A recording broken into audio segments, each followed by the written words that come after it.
Welcome, investigator. Evil is on the rise. Crime is escalating.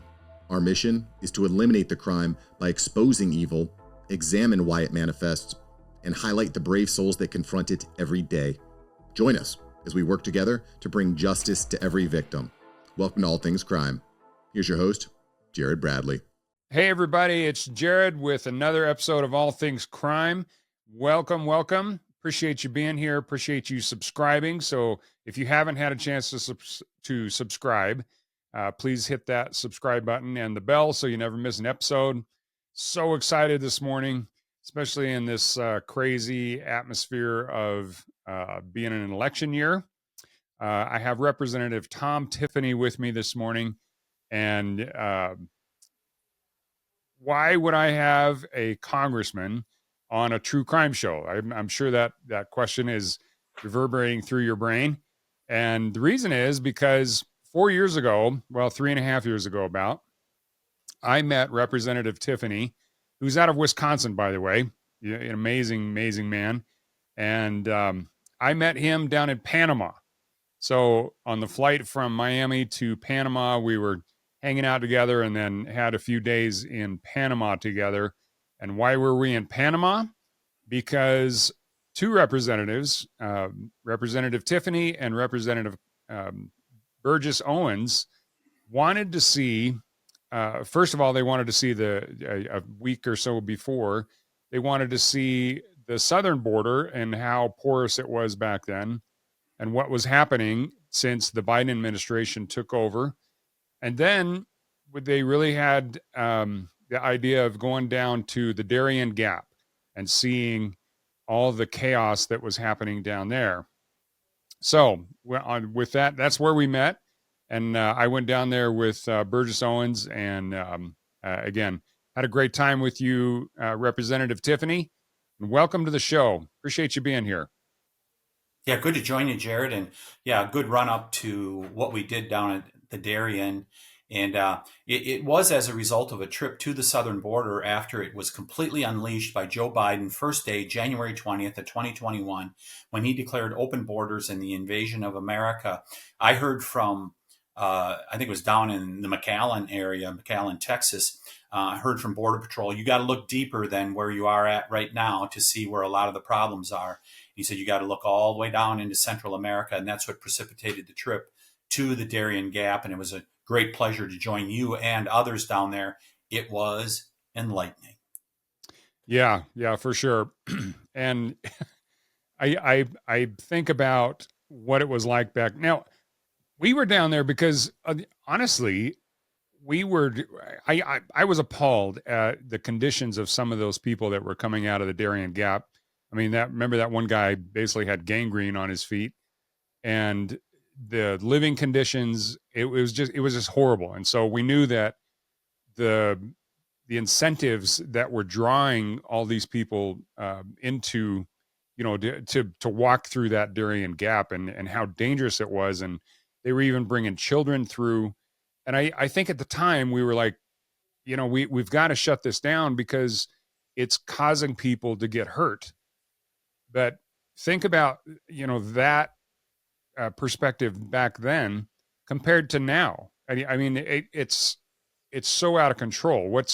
So from your perspective, how has it changed and how has it been magnified? So it was bad back then. So like you said, I think that was the end of May of 2021 when we went down there. And I remember being in that little village of Bajo Chiquito, about 500 people, just good family-oriented people. They had their school that was running. And here they are, about 1,000 illegal immigrants coming through their community. Remember, it's the first community out of the Darien Gap coming from South America. And they were just being overrun. And they wanted to help these people. They were certainly humanitarian, but there's only so much they could do, a little poor village of 500 people. So they're simply being overrun, feces everywhere. I mean, it was just horrible. And you commented about we saw people coming out of the jungle with gangrene and whatever, but that doesn't include seeing pictures of little babies floating down the river. We heard these firsthand stories down in Bajo Chiquito about about the humanitarian harm and just the awful awful stories that we heard about how people were dying as a result of coming through the Darien Gap. And so there's always a few people coming through the Darien. What Joe Biden and Kamala Harris did on January 20th of 2021, when they said open borders, that was the magnet that drew thousands, tens of thousands of people through the Darien Gap. They are the ones that caused this humanitarian crisis that's been going on ever since at the Darien. So we saw it at largely the leading edge. It was bad then. It is horrible now. The numbers are sky high. They have ruined indigenous communities down there. The indigenous people are so concerned because drugs are flowing through there as a result of the open borders, and of course, just the humanitarian crisis. I wish everyone could see it, Jared. Yeah, well, for sure. And uh, it's honestly, I've done a couple of podcasts. In fact, I had Michael Yon on just I think last month, and he's basically said it's magnitudes worse now. I mean, it's just such a constant flow, but it's in my mind, and this is just me personally.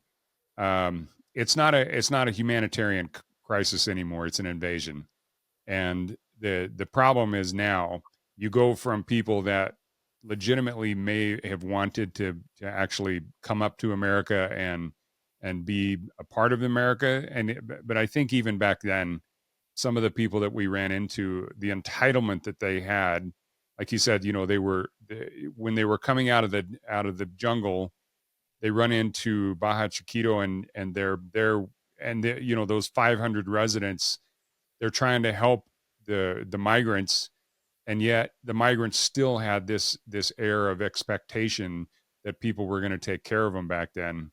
And I think that attitude is magnified 100 times now. And I think it's also created a massive crime problem just because of the air of expectation that they have, this entitlement mentality that they have it all the way through. And now they're up here in America, and they have it in their minds that, hey, America is a rich country and we have all this money and we can just take care of people. And so anytime that doesn't actually happen, I think they immediately turn to crime. Is that something you're hearing in Washington? Yeah, without a doubt. So remember, the estimates are 1 in 10 people that try to get through the Darien Gap die. I mean, those are the estimates that, first of all, 10% of the people going through there probably never make it through. It's one of the most inhospitable areas in the world. And so many people don't make it through. Like we were talking about, we heard from villagers' babies floating face down the river because they were not able to make it. I think the biggest crime that's being done, so there's two elements to this, is the International Organization for Migration. That's a United Nations outfit. They are facilitating this. They want to change America. They don't believe in a great America that stands on individual liberty and sovereignty. They don't believe borders should exist. Excuse me, Jared. And so that's number one. But number two, you can bet some of the Venezuelan gang members have come through the Darien Gap, and we see the damage they're doing. Look at the little community in my state, Prairie du Chien, Wisconsin, on the Mississippi River, just south of La Crosse. A Venezuelan gang member just beat the hell out of a woman in Prairie du Chien, as well as beat up an underage girl also. A Venezuelan gang member, small town in Wisconsin, far from the border. This is happening everywhere, and crime is up so much. I'll give you two other real quick examples. Small town Wisconsin, Abbotsford, Wisconsin, in my district, in central Wisconsin, illegal aliens stabbed 2 children to death just in the last few months. A log truck driver about a year ago got run off the road, not far from where I'm at in northern Wisconsin. His 3 daughters no longer have a father. That was an illegal immigrant, second DWI, should have been deported on the first one. It is happening all over America. Every state's a border state. Yeah. Well, and yet the mantra is that crime is down.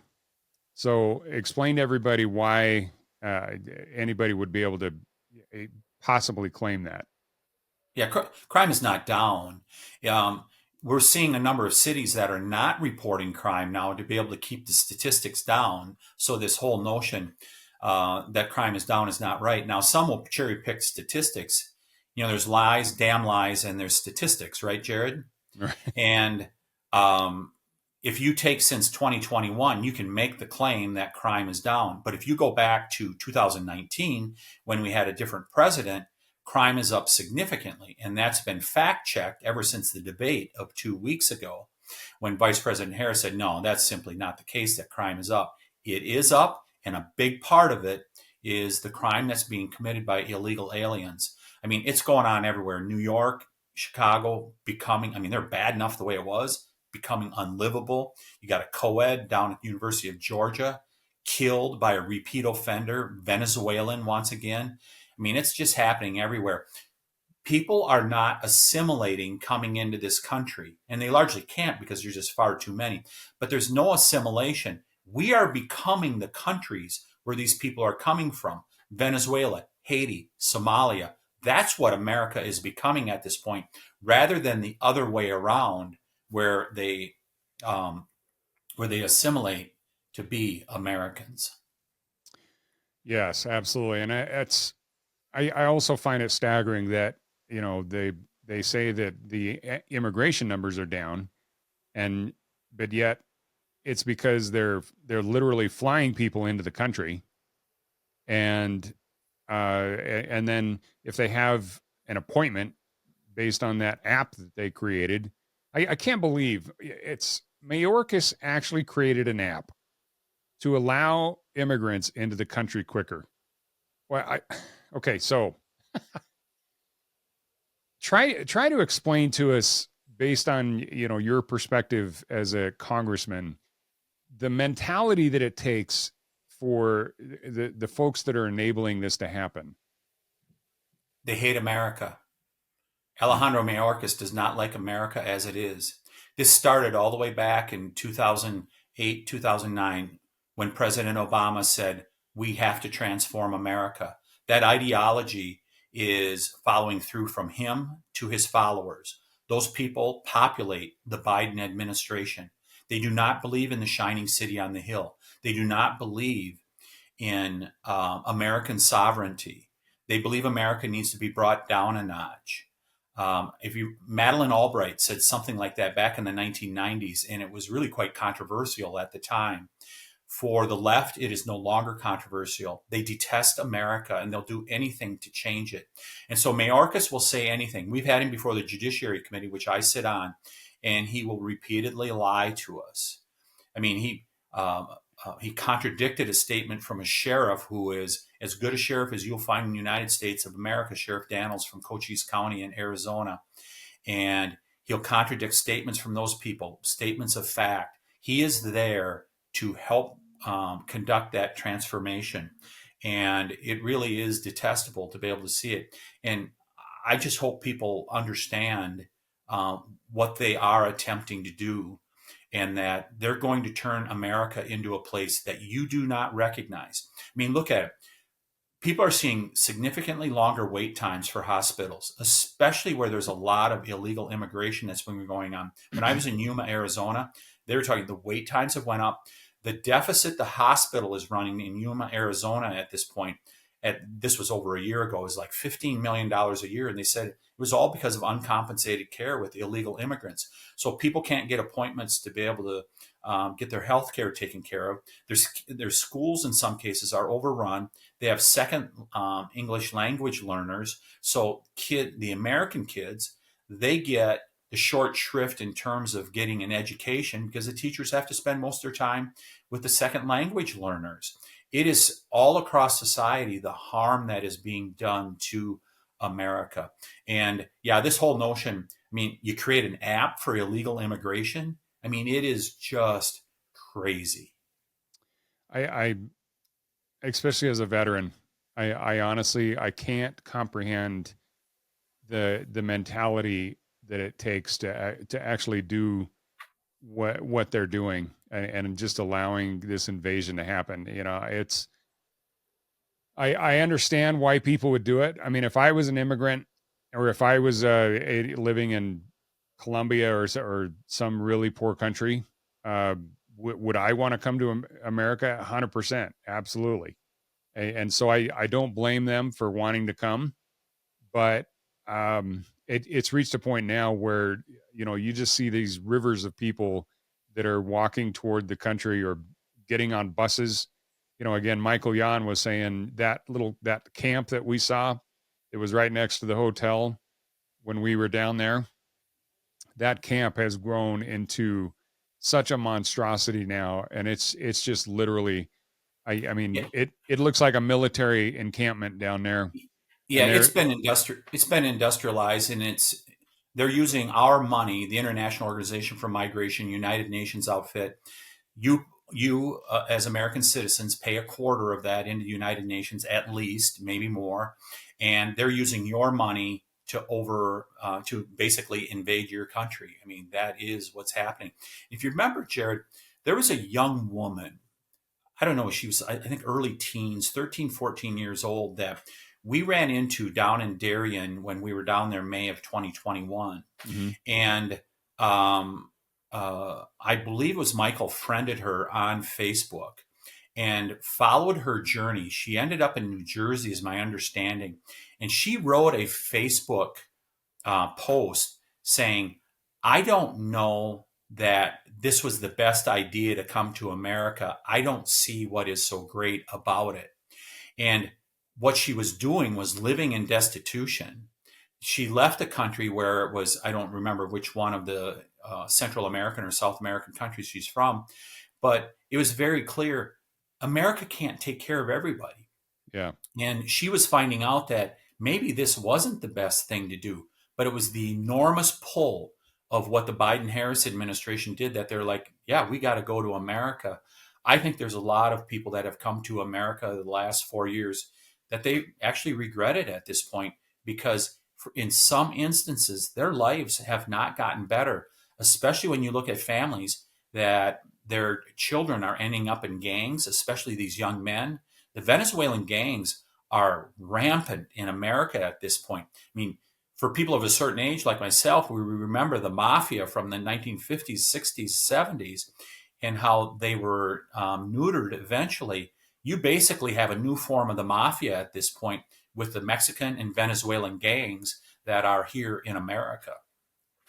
Yeah, I really think that there's two classes of people that primarily that have come up here. One are the people that believe that the lighting on the shining hill, the shining light on the hill is still in such force that they are going to be taken care of the rest of their lives, and then, like you said, they find themselves living with 15 other people in a small apartment, and they're barely scraping to survive. They don't speak English, they don't have any skills really, and so to them, I look at them as just pawns, and it's really sad because the the folks like Mayorkas that just they pull them here, and then essentially they're just a pawn, and they're just a number in order to overwhelm the system. But then the second class of citizen, or this not a citizen, the second class of person that's coming is the violent types. And if you think about it, Tom, as if you were a world leader, if you were the president of Venezuela or any other little country down there, uh, I'd clean my prisons out and say, I want you out of here, and you can either sit in jail for the rest of your life, or you can go to America. Which do you want to do? And if they're not, especially the countries that we're less than friendly with, like Venezuela, that's exactly what I would do. I would get them out of there. I mean, right now they're just a draw, or they're just an expense on Venezuela. Send them to America. You get them out of there. Then they're no longer your problem, and they're creating problems for your enemy. I can't say it any better, Jared. That is what's happening, and we can only hope that the American people wake up in time to see this by November 5th, because there's a clear choice here as we go forward, and you can continue to see the invasion of this country. And even if let's say you feel a empathy for these people, as you were saying, that want to come and just make themselves a better life. For most of them, they're not going to make themselves a better life. But you're also you've created this humanitarian crisis that 1 in 10 people die going through the Darien Gap. They come out with gangrene and have to have a limb cut off. Babies don't make it through, and so they end up drowning in the river. I mean, there is nothing humanitarian about open borders. No, absolutely not. It's just a mess. And I just, man, obviously I want the election to go back to law and order. And that's my primary focus. And the people that need to be elected at all levels that support the law enforcement, they support law and order. But my fear is once we actually try to reestablish law and order, which has to include, doing something with all of these tens of millions of illegal aliens that are in the country now. They're not going to want to go, and they're not going to want to assimilate. And, I think it's going to get really ugly. So, well, Tom, any last words? No, if there's great opportunity here, and it just requires the will of a president and the Congress to be able to do this. It is not that hard, and it can be done. I actually believe a lot of people will self-deport. I mean, when you look at when Europeans came over in the late 1800s, there was I've been given numbers that as much as like 15 to 20% of people that came to America, they went back because they did not want to be here. Well, I think the same thing can happen here where there's people that I don't think they're happy here. We should give them a ride back to their home country. Those like that young woman I referred to in New Jersey, take them back to their home country where they probably would prefer to be. But we cannot continue on this path. And people have a clear choice come November 5th. Choose wisely.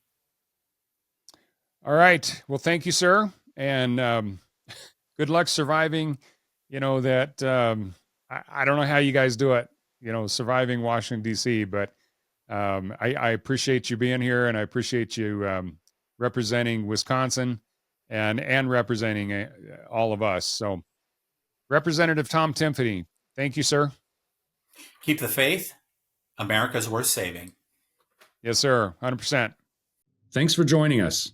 Your attention today brings us one step closer to exposing and eliminating the evil that brings crime to our communities. Hit subscribe and share this episode. Together, we will bring justice to every victim.